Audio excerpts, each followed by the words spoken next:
What's going on, guys? It's Barry here with the Scryguys, and apologize for not uploading anything for a while, being because I've been really busy. But we are getting to the Final Fantasy stuff finally, and and I just really wanted to build my favorite characters from Final Fantasy, and I had to go with this one first.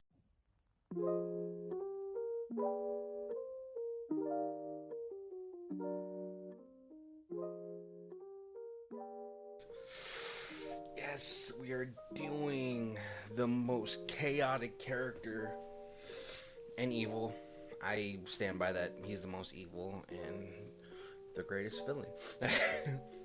We're going to be doing Kefka for 2 in Grixis. When Kefka enters or attacks, each player discards a card. Then you draw a card for each type among the cards discarded this way, and then you could pay 8 to go ahead and each opponent sacrifices a permanent of their choice, transforms Kefka, and activate only as a sorcery, making him Kefka, ruler of ruin, flying.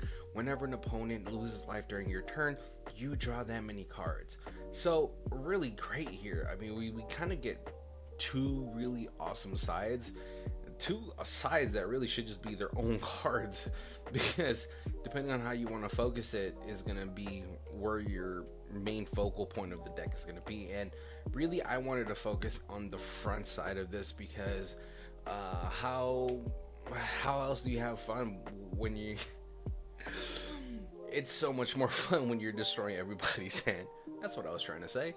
And so that's really what I want to go ahead and focus on. Now, with the entering, we're gonna mainly focus that attacking. If there's free attackers, that's gonna be awesome there too. And so just being able to go ahead and constantly refill our hand, depending on what people are what people are discarding, is gonna be great for us. I mean, at some point the players on the table are going to try to collude against you so you don't draw too many cards. But what's really awesome about that is that you can, if you go ahead and build a deck, maybe you have a couple of enchantment creatures or artifact creatures in there, you can kind of fool them into thinking that, they're gonna make you draw the least amount when you can kind of pick one or the other, right? If you discard a solemn simulacrum and then somebody discards as like creature, or instant, you can go ahead and count solemn simulacrum as an artifact, I believe. I don't know if it counts for the both of them. Who knows? If you guys know more, please go ahead and tell me. But that's kind of how I read it, right? So you'd end up like drawing 3. But yeah, let's get into the deck. Alright, first let's go ahead and talk about our RAM situation. We're going to go ahead and try to utilize things like Nightscape Familiar, which is going to go ahead and give us mana reduction costs on here. Soul Ring Talismans are going to be sort of the bread and butter of this whole RAM package. I know we have Dark Ritual in here, but I didn't want to focus too much on rituals just because it is a 3-color commander. Kefka needs soldiers. I mean, he was a soldier in the game, and then he became, a maniacal god. But he still needs help when he wants to go ahead and destroy the world. So let's look at that. Croxa, we're gonna be mainly focusing on a lot of things that's gonna help us be like mini Kefkas, right? Where we're gonna have people discarding their hands, like with Croxa. Tiny Bones is going to be really great because then when they go ahead and discard, if he's out on the field, we get to go ahead and put stash counters and possibly use those cards later on. We have Kes Dissident Mage because we're also going to be having to discard some things. And so if we have Kes in hand or on the battlefield and we know we can kind of spare that, we can go ahead and start pitching instant sorceries into the graveyard and then be able to play them later on if Kes is still sticking around. We also have Harmonic Prodigy, which is going to go ahead and act as a 2-mana Panharmonicon for our commander, which is going to be great. Raven Man is going to be good because we're going to go ahead and be discarding things and building up 1/1 birds on the battlefield. And it also has 3 and a black tap. Each opponent discards a card, activate only as a sorcery, but just a great way for us to constantly keep pressure onto the battlefield. Having a board presence is going to be great. And then Kefka Dancing Mad because I could not put him in here, right? And it gives us the ability to go ahead and start stealing people's stuff. Awesome. Yeah, let's go ahead and see a magic trick. So we're gonna be focusing on things like Siphon Mine, again, really leaning heavily into the discard theme. But we're also gonna have Essence Flux and Teferi's Time Twist, a couple ways to go ahead and flicker our commander at instant speed and be able to be able to draw cards at the people's end step, right? Teferi's Time Twist is a little bit better because it can dodge a board wipe on there, because it only returns at the beginning of the next end step, so that's really cool. We're also gonna have Displacer Kitten because I wanted to be disgusting, right? To be able to get multiple triggers off Kefka, just constantly keep playing things, constantly flickering Kefka. It's gonna be awesome. We have things also like Spark Double, where we can have 2 Kefkas. Woo! And then Rionya, the Fire Dancer, might be a little bit of a win more card, but at the beginning of combat in your turn, you create X tokens that are copies of another target creature you control, where X is the number of instant sorceries you casted this turn. It's gonna die to the legend ruled, and this could potentially screw us over, because if our opponents no longer have cards in hand and we do, then we're really kind of just trading in cards, right? Because we still have to go ahead and discard a card, but for every card that we discard, we get to go ahead and draw more cards. So really play at your own risk. Maybe if you lean a little bit more heavier onto like a reanimator theme, then this could possibly be really good for you. Spoils after the show, because a clown needs to get paid. I don't know.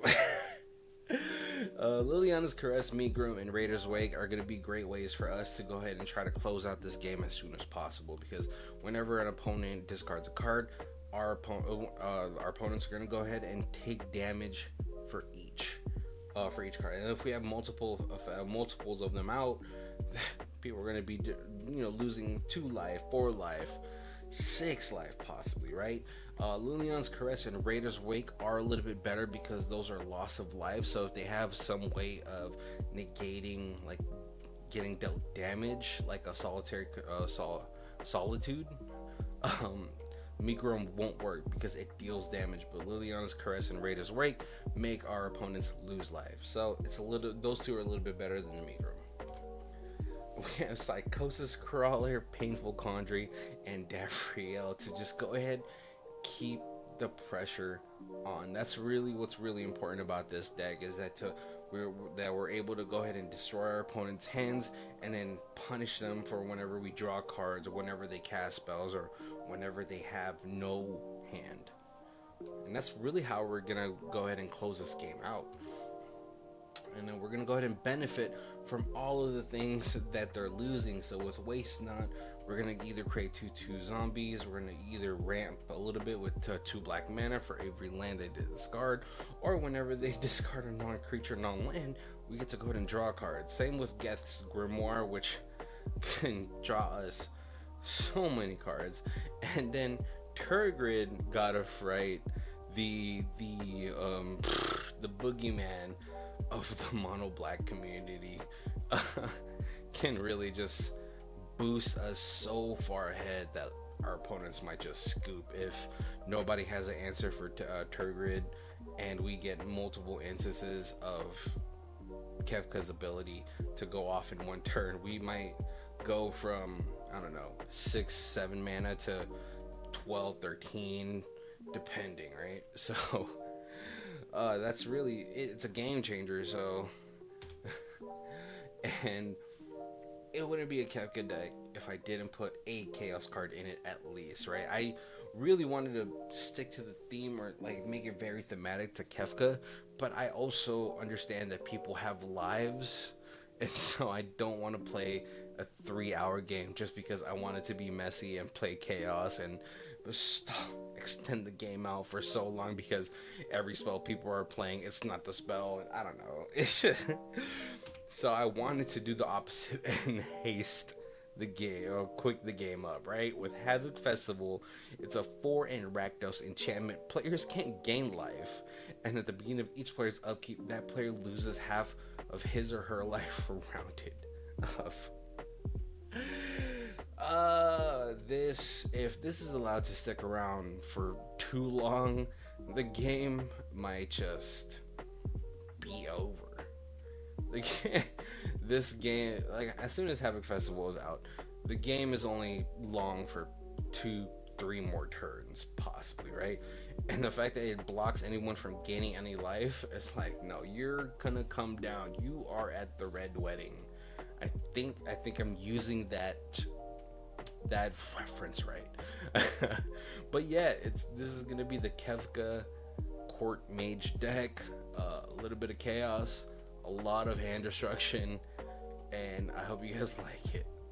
Please like, comment, and subscribe, and make sure to check out the Moxfield link down below. I believe this deck is, at the time that I put it together, it was under $100. Now it's above $100. So it's $150. It's bracket 3. Let me know what you guys think. I'm pretty sure it's within the lines that a lot of people thought about putting this deck together is like. So yeah. Yeah. Have a good one, guys.